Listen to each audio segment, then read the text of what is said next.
Sahana Bhavatu Sahana Bhunaktu Saha Viryam Karavavahai Tejasvinavadhitamastu Ma Vidvishavahai.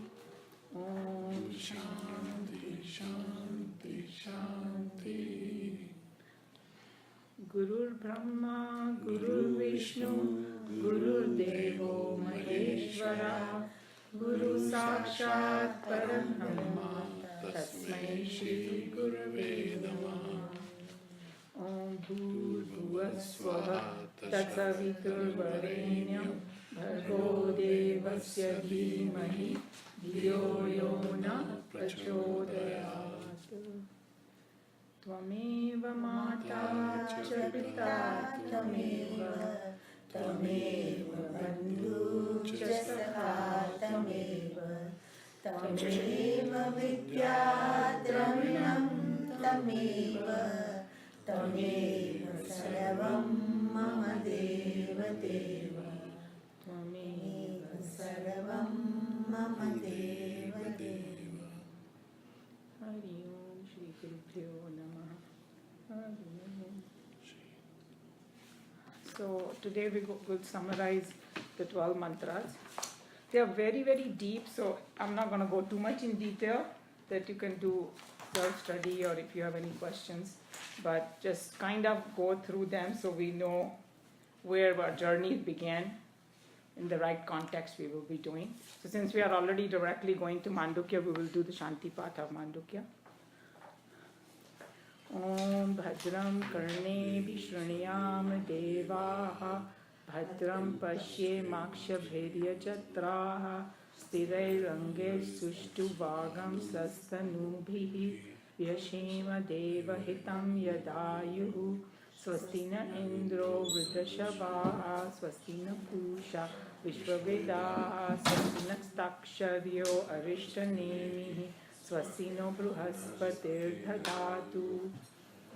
Om Shanti Shanti Shanti. Wish I want to read the English translation.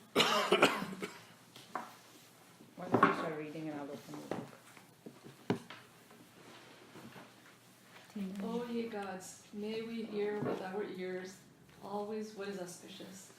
O worshipful ones, may we with our eyes see always what is auspicious. May we live the entire length of our allotted life, hale and hearty, offering our praises unto thee. May Indra, the ancient and the famous, the sun, the all-knowing, the Lord of swift motion, Vayu, who saves us from all harms, and Brahspati, who protects the spiritual wealth in us, bless us with the intellectual strength to understand the scriptures and the heroic heart to follow the teachings. Om. Peace be, peace be, peace be. No Upanishad study? No, we're not doing that. Okay. That's it.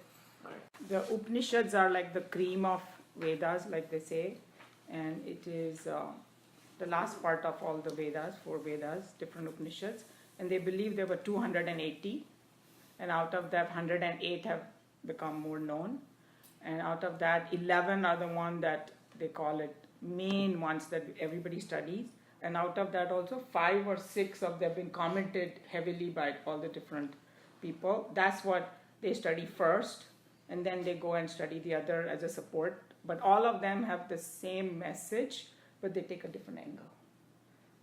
So that each time you study Upanishad, it takes you from whichever one connects you. The whole idea is that some people can get it fast, some people take time, but the more you study, the more clarity comes. That's what it is.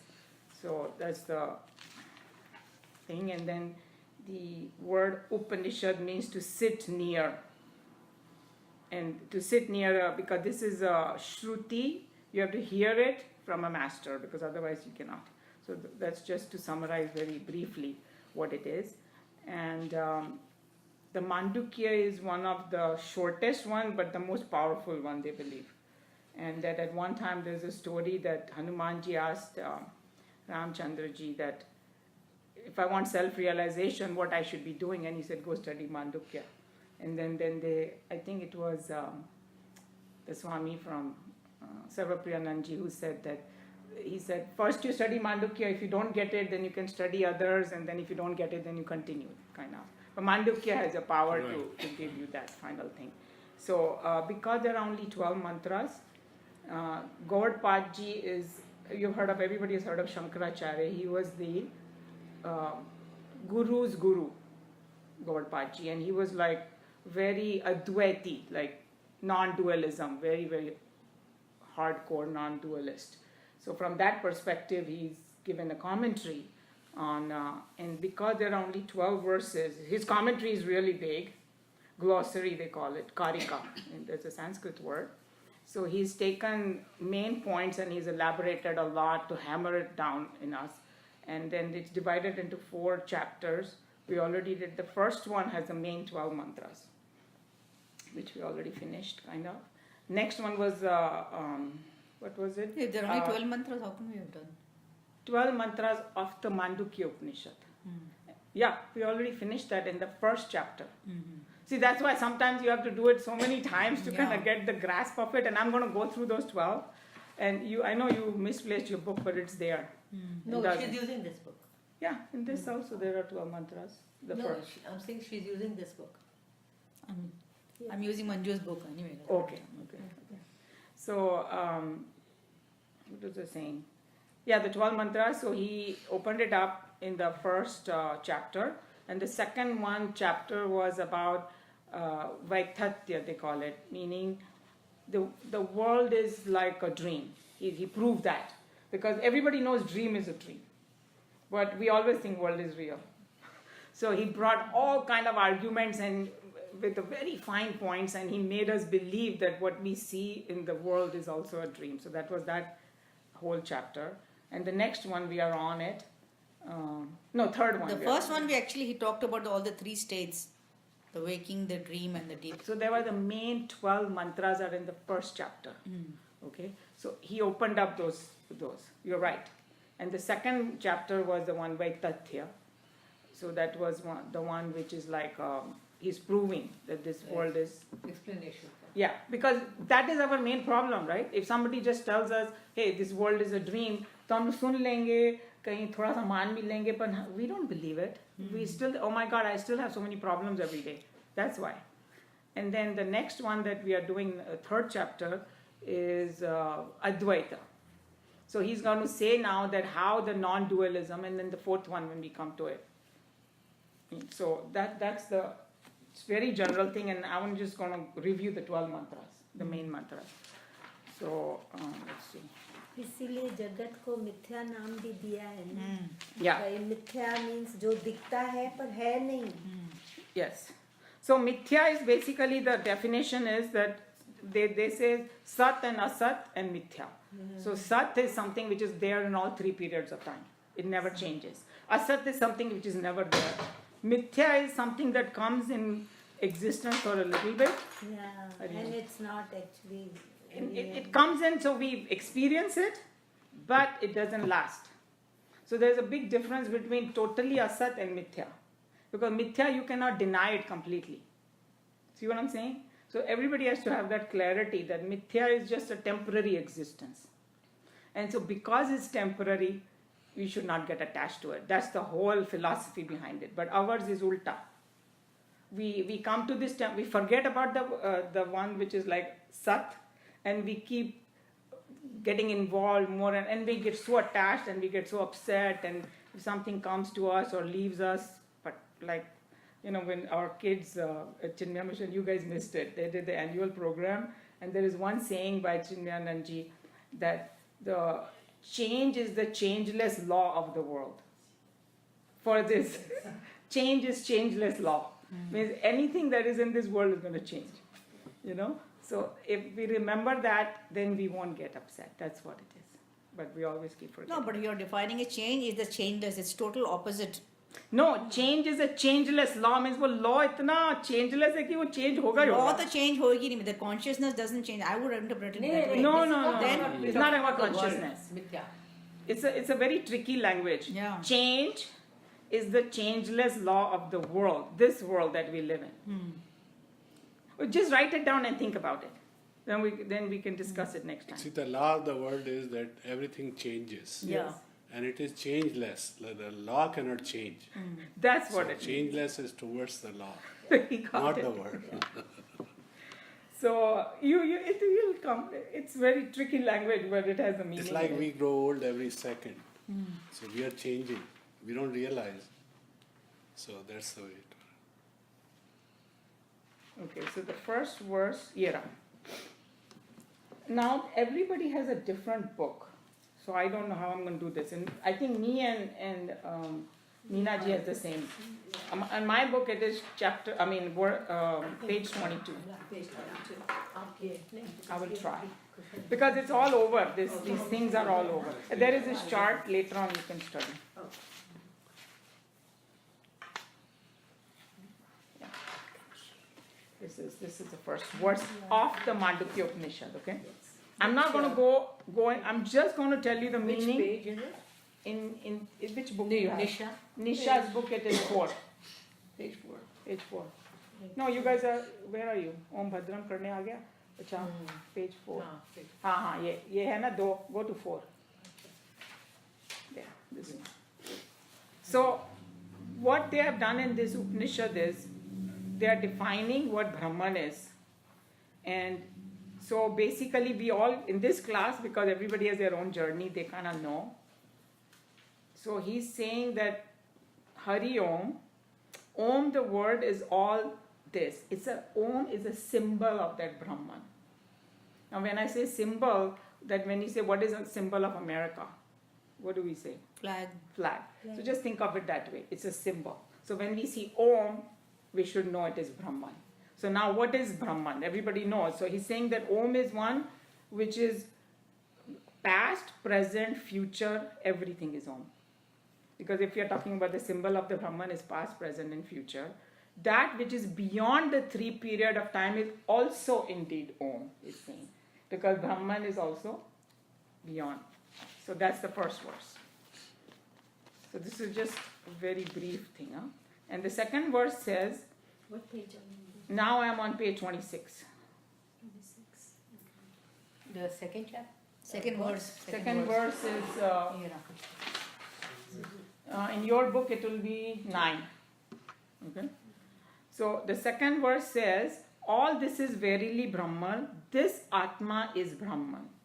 This Atma has 4 quarters. So this Aya Atma Brahma is one of the Mahavakyas.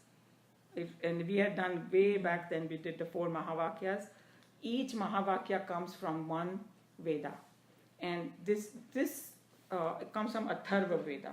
What we are studying, Mandukya, is from Atharva Veda. And uska Mahavakya hai Aya Atma Brahma, and that comes in Mandukya Upanishad. That's how significant this is. So Ayam Atma Brahman, this Atma is Brahman. So that's where it tells you the relationship between our essence and Brahman. So it's the same. At that level, it's the same. Okay? So that's the second verse. And then third verse in my book is 31. Keep going because it's still that one. Nisha's book it is 16. Okay. 31. Jagarita Sthana. And the English translation is on 32. So now it's saying that it has 4 different parts, but like a lot of saints and sages explain, don't mistake that usko 4 bhag mein divide kar diya. No. It is like as though, it's just for understanding purposes. And then he's saying that that that Brahman at that level is only one. But you have 3 experiences. When that Brahman identifies with the body, you have 3 different experiences he's talking about. And that experience, each one of us has it. And that is waking state, sleep, and dream. Deep sleep. Deep sleep. Yeah, so actually the sequence is waking, dream, and deep sleep. Yeah. And the 4th part is called the Turiya. It doesn't say the words right now, but because we have already done it, so I'm just explaining. So basically it's saying that it has 3 different experiences, and that 4th state is the one which doesn't have any experience, but that sustains it. We know that it's like, you can say God sustains or Brahman sustains. Without that, it cannot happen.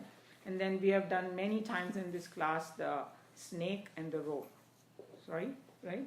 So the rope is there and snake dikhai deta hai, but without the rope, the snake won't be. Or without the desert, mirage won't be. उसका अस्तित्व ही उसकी वजह से है. So without that Brahman, the three experiences will not happen. That's the whole idea in this whole thing. And then what they have done is they are describing the first quarter is our waking state. So they talk about two different levels of waking state. One is what is my experience of waking state. From my perspective, that's Jiva's waking state. And then it talks about the cosmic waking state. And then you have heard of the word Virat, body of the God, kind of, Virat, Vaishwanara, these are all words which are similar. So he talks about this is called Vaishwanara. So they gave a name of waking state. And he's saying that where we are conscious of this, you're getting it, right? Whatever I'm saying? Yeah. If you don't, then just interrupt me. That in the waking state, we are conscious of the gross world. We have these five indriyas, and then we can experience this world. When we go to sleep, the physical world is not available to us. The connection is cut. And everybody has the same experience. And in the dream state, the mental world is still on. But in the deep sleep state, both are disconnected.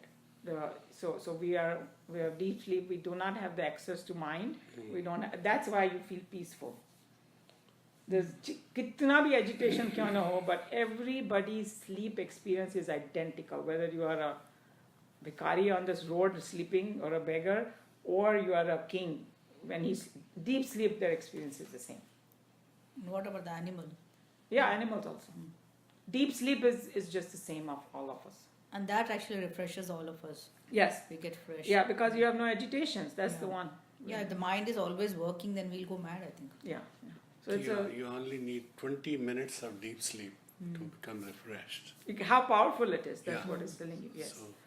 So he's describing. I'm not going to go into the detail because all of you can study on your own, because there's a detailed explanation of that. When we are conscious of it, there are 7. It says 7 limbs and 19 mouths, and we went over it a lot because it's like all our indriyas and our karmendriya, our jnanendriya, because these are power packed, each one. So we won't go over that. But just to give you an idea. Okay, the fourth one is on my book is 35. That's right there.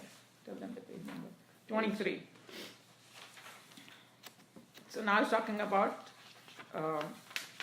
state of dreaming. They call it Tejas. The first one was Vaishwanara, then is Tejas. These are just names, technical names. Sphere of activity in the dream state. Who is again in the dream state, it's the same kind of experience we have, but in a slightly different way. Like we might see things and places which we imagine or we have been before, and it just creates this own world. Your mind has created a own world. So experience actually is similar, because we all know that in dream, if something bad happens, we do get affected emotionally, at that time at least. If we are eating something, it's tasty, we do experience that taste. So from that perspective, we get all that. But the other important thing is that two states, उसका एक दूसरे में प्रवेश नहीं है, means they don't, how do I explain in English? You can't continue your dream in the waking state. So that's what Your experience of the dream is separate from your experience. If you saw 5 rasgullas on your table in dream, when you wake up, you're not going to see them. Okay? That's number one. And same way, the opposite is true too. You are cut off from your waking world. You are in a different world. And that's why you get so much affected. It's like, hey, I got hurt in my dream, and you actually feel the pain, and you don't care about what is in your. So it's a cutoff. So that's why it's called two different experiences of that Atman. That's why.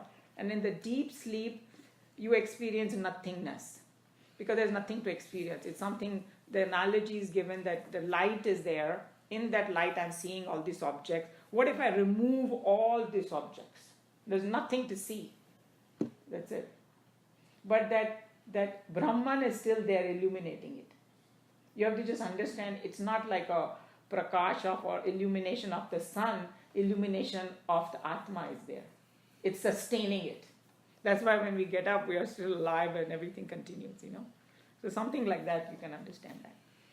So that's that dream state. In And that then, deep sleep state, it seems you're connecting with the Brahma. well, it's not Turiya, no. It's an experience of nothingness. It's not really Turiya is something beyond it. That's very important to understand. And it's something like, the snake and the rope. The rope and snake, what is their connection? Does the rope is it connected with the snake? No. No. Is the rope connected with the snake? No, it's not connected, but it's because of that. That's the only relationship. Because of this is happening. Cause and effect. Yeah, cause and effect. But उससे उसको कुछ फर्क नहीं पड़ता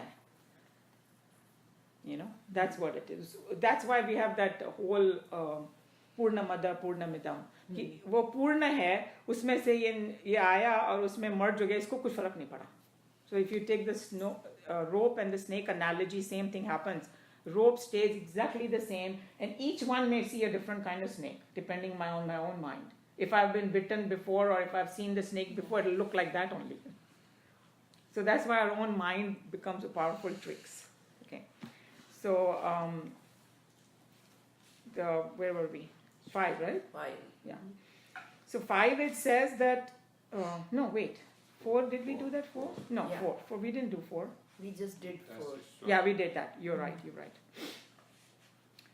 Now the 5 is, this is the state of deep sleep wherein the sleeper does not desire any object, nor does he see any dream. We know that, right? Deep sleep.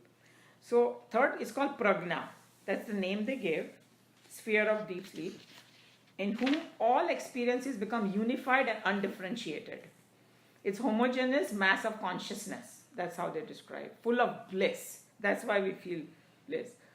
And then this state, they say, is all your vasanas are in seed form in here. So the reason it says that when we wake up, whatever we have been doing, we again do that, right? So everything is in a dormant form, seed form, causal form. And then when we wake up, तो फिर वहाँ से वो project होते हैं दोनों चीजें. So it's like a womb of dream and waking. That's what is saying in this verse. Okay, and then number 6 is on my book 41. You have to go a little, yeah. And it says that this is also talking about the deep sleep. It is going one more. This is the Lord of all. This is the knower of all. This is the inner controller. This is the source of all. And this is that from which all beings originate and in which they finally dissolve themselves. So,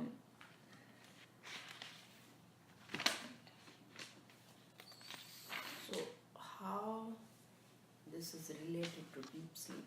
How does it connect? It connects because it is the... no, wait, this is talking about Turiya. I'm not confused here. I think there were 2 verses for Yeah, I think this is Turiya. Turiya. Turiya. No, it is Turiya. So, Because that's where you originate and dissolve. yes. और जब दूसरा है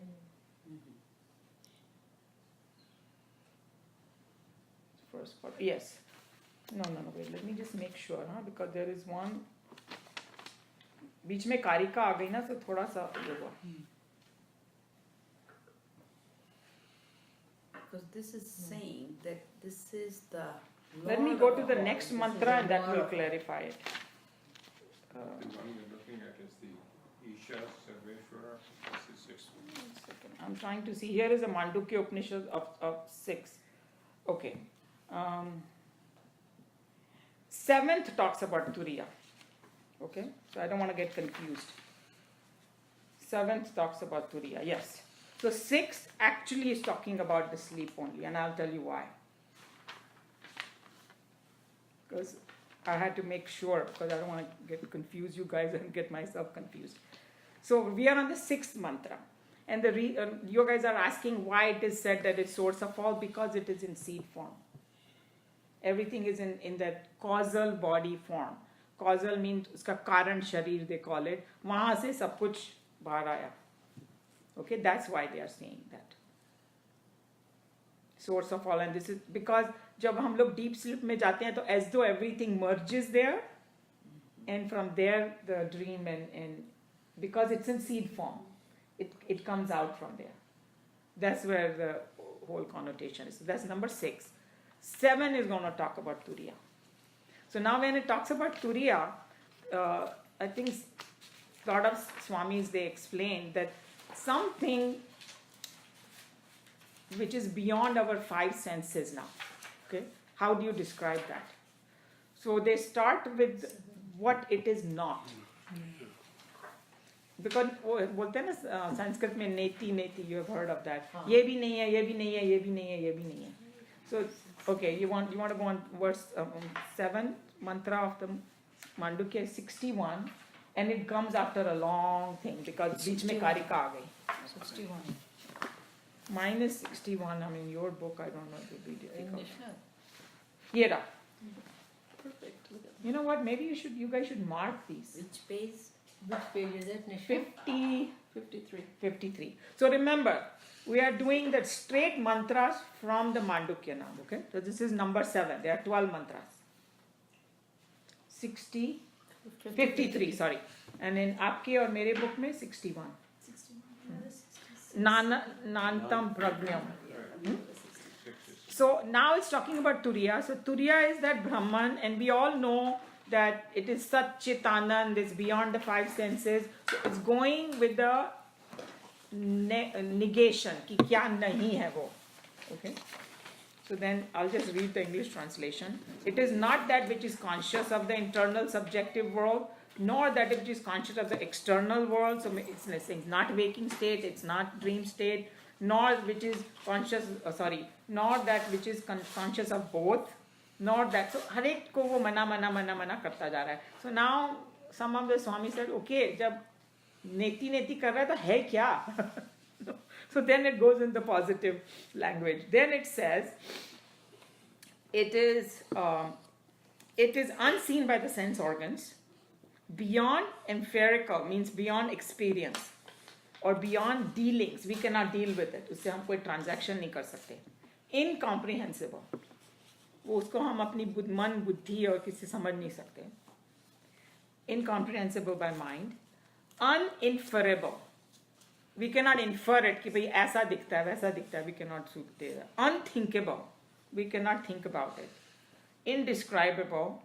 Essentially by of the self alone, negation of all phenomena. Then it goes into positive language. Peaceful is saying that complete peace. The auspicious, the word he uses, and auspicious because the more you go towards it, तुम्हारे पाप धुलते जाते हैं. So that became auspicious. And the non-dual that we have studied a lot. What is non-dual? This is what is considered at the 4th. And in parentheses, Swamiji put Turiya. This is the Atman, and this is to be realized. So that's the very, very powerful mantra, number 7. It's represented by the bindi. Isn't it Turiya? वो अभी आएगा. Yeah, very powerful mantra. So whenever you get time, read Swamiji's commentary on it. That will open up a lot of things about Turiya. Then we go to 7 पे थे ना, 8 कहाँ गया भाई? I had put all kinds of 8 is on 85 now because Karika came. Remember, he's talking about now Turiya. It comes much later. Show me. So Much later. 81 ऐसे कुछ देखा तुम लोग. Mine is 84 आ गया ना. निशा के में क्या है? हाँ, मैं देख रही हूँ. 81. वर्ड्स क्या है? वर्ड्स का नंबर क्या है? बताती हूँ. 8. 8. Okay, 8 is on 83. Oh, we are coming close at the page numbers too. Catching up. Okay. So now it's talking about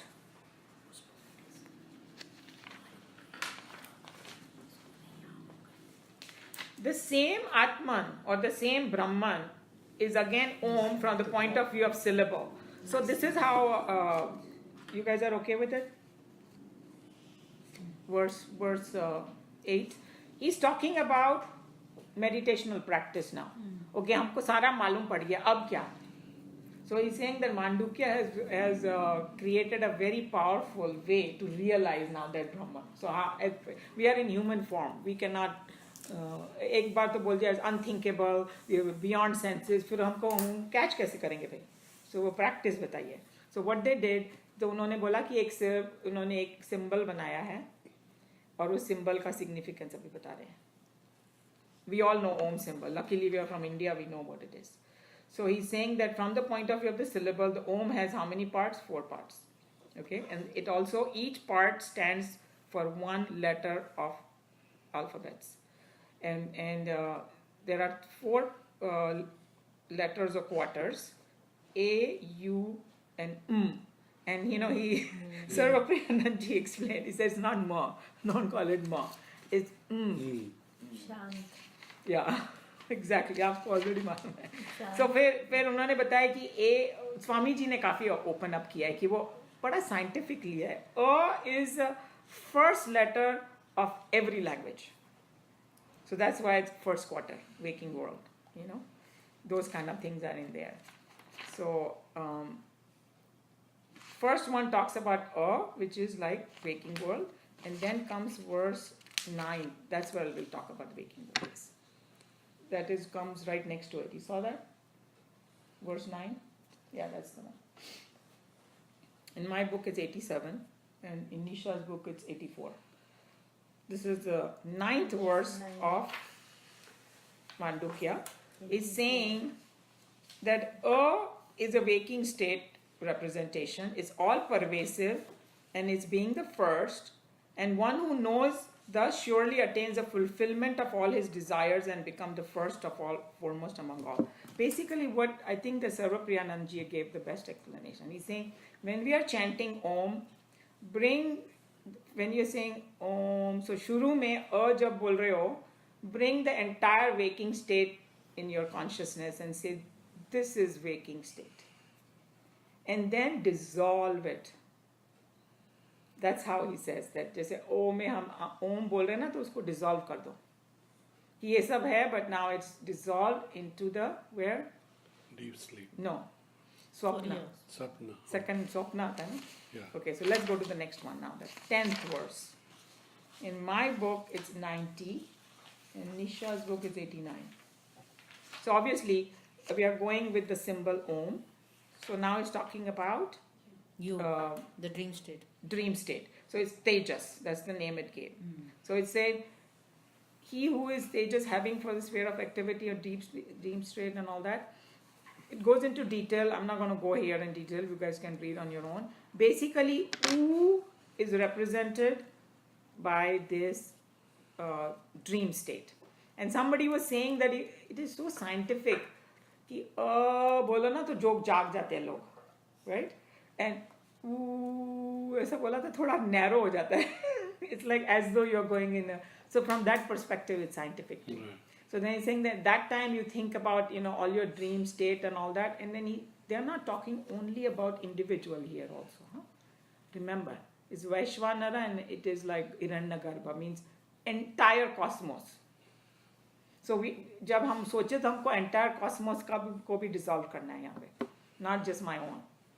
So then you think about all the dreams that you've always seen and all that, saying no, that also dissolves because we know every day that also goes away.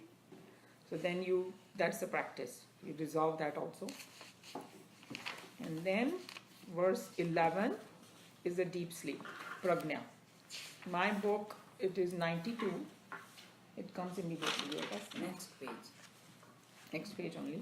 Now it says that this is the sphere of activity of deep sleep, and this is the sound.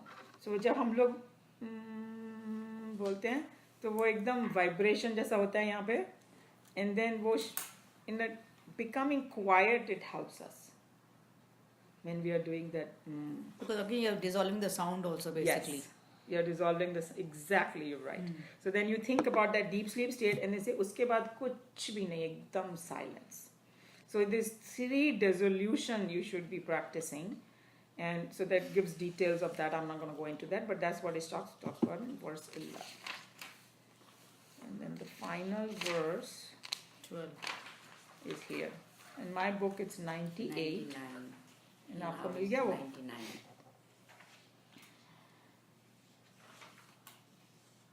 So he's saying the sound letter O helps the meditator to attain a soundless, there is remain no attainment. So basically it summarizes the whole Upanishad, and it's saying that how a meditator, when he goes from A, U and